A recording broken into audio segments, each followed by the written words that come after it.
Nalang ko'y tagaan o reaksyon mga sir o mga ma'am.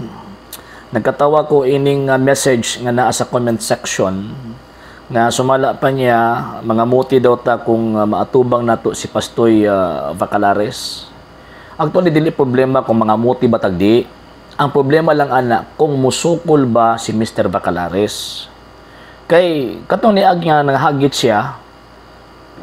Actually, daghang midawat sa iyahan, nidawat si Father Darwin, nidawat si Badwindol Talibong, ako pong gidawat. And after nila ni Father Darwin, wa naman po siya ni, usok ang pabarang na nahilom siya. So, bot pasabot, kung tinuod yun na nga makabarog mo ang inyong gisulti nga mga muti, si sino, pag-abot, magkikatubang kang Pastoy Bacalares, sultiin ninyo. Sultiin ninyo nga makikatubang sa kuha. Kaya para madayag ba? At least kung mga muti ko, ridaog mo, di ba? Kung mga muti ko sa argumento, daghan mo mga kalag mailad. Pero mas pinakamaayo nga sulayan gid niya. Sulayan niya nga matubang sa kuha. Yes, usukol kay kuan lang kuan eh. Sukol kay kuan lang walay moderator, walay gitawag rules, walay topic. Unya pag mag-object ka, pildi. Mo na itong kondisyon. Pag naay objection kay, sige naman mong tanawan na, kung mo-object ko, suko mo. Actually, ang kanang magong objection manggod, mahitabo lang manggod ng objection kay dili gusto ang matag debaters or bisan ako, di ko gusto nga pangutan-on ko sa butang nga dili apil sa topic o dili apil sa rules. Kay tarong man tagpangunahuna. Tarong man tao kana bitawng pangisip ba kung baga. So kung unsay gipirmahan, unsay gibutang sa gitawag og sa topic, mo ti sundon. Dili pwede nga kana bitong naay pangutana nya pagkahuman di na haom sa topic, dili na haom sa rules, nya ipapugos gyud og tawag into. So unsay mahimo na ko ana? Unsay mahimuon ninyo ana? Mag-object ka gyud. Ngano man kay di naman na-appeal. Pero kung mingon sila nga walay rules, walay dili bisan pagtawag ining illogical pwedeng gamiton, pwede. Kaya kining mga amigo nato nga mga sulpot manggod, hilig na sila og mga illogical arguments ba? Hilig ni sila og kana bitaw mga argumento bitaw nga dili or wala na haom sa tama nga panguna-una. So gusto ning mga amigo nato nga mga sulpot nga dad-on ta sila mga sinurambaw nga panguna-una. So mo na nga hadlok sila pag ako ang matubang sa hinungdan nga masakpan ang ilang binotbot og inilad nga klase nga argumento. Sus kinuog ko, gaba na lang yun. Kadaghan kung mga nakagatubang ani mga sulputa. Mga argumento, but. Mo lang ang pagmasakpan na, normal yun lang nga mo object ka. Nga naman kay inilad eh. Ilad. So kung gusto mo nga makadaog mo, ingnan ng mga debaters ninyo, nga dili maghimo o mag-implementar og argumento nga ilad o binutbot. Kay dili yun na mahitabo nga ma-object ka na. Nga naman kay, di man binutbot, tininuod man.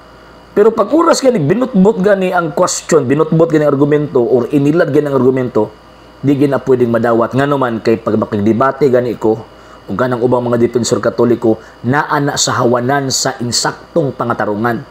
Pag mo gamit ang ilad nga argumento, wa ka sa insaktong pangatarungan, so normal na nga mag-object ka. And at the same time, sa mga pagkaagi, gani nga mga amigo, nga mga sulpot, okay lang kung ako rin sige object. Ang problema, ini po ilang mga pastoy, hipog object. Pag oras natin mga tubag, object po na sila. O tanawan ni ugma, puhon nga ang debate. Ihapon na to, apila kabuk ang ilang objection. Ihapa nga akong objection. And at the same time, tanaw na to kung unsang kabugaton ang kanibitang weight sa objection na gihatag. And syempre, mo counter objection ta pag naigit tawag og objection. So, kung mingon sila nga sige tag-object, ina na ilang mga kuan po nga walay objection himuon. Kay ibutang na to, o dapat ka ng mga debaters ninyo, ibutang gyud sa gitawag og rules nga walay object. Kung walay object di ko mo-object. Ano mo object man ko nga naaman sa rules nga walay gitawag objection. Pag objection mo gud supak ka. Supak ka in the sense nga supak sa rules, supak sa topic ug supak sa insaktong panguna-una. Nga naman kay sagad sa mga debaters aning mga amigo nato nga mga sulpot, wala sa insaktong panguna-una. Munang kinahanglan iuli ba? Tambalan pinaagi ana. Okay, so kato po mga mag-react, pagtuon sa mo. Una mo mag-react. Ngano man kay kung di mo magtuon, di mo kasabot. sa reglamento dagan sa debate. Ingnan ninyo mga pastoy, okay? Sa hindi pa po nakapag-follow sa mga pages po natin, i-follow nyo po yung mga pages po natin, RJ Horolanciano II, TV Apolia Punto Argumento page, Kuya Apologies TV page, and RJ's Vlog 2022. And pwede rin po kayo mag-send po dyan ng Facebook stars. And also, sa ating po mga channels, sa hindi po nakapag-subscribe, subscribe po ninyo yung mga channels natin, Dalay Catholic, Apologies International Official, RJ Sano II TV, Kuya Apologies TV, and Barrio Kawayan Religious Forum. And pwede rin po kayo mag-send po dyan ng super sticker, super chats, and super thanks. And maraming salamat po sa mga kapatid at mga Katoliko na always pong tumutulong sa programa po natin.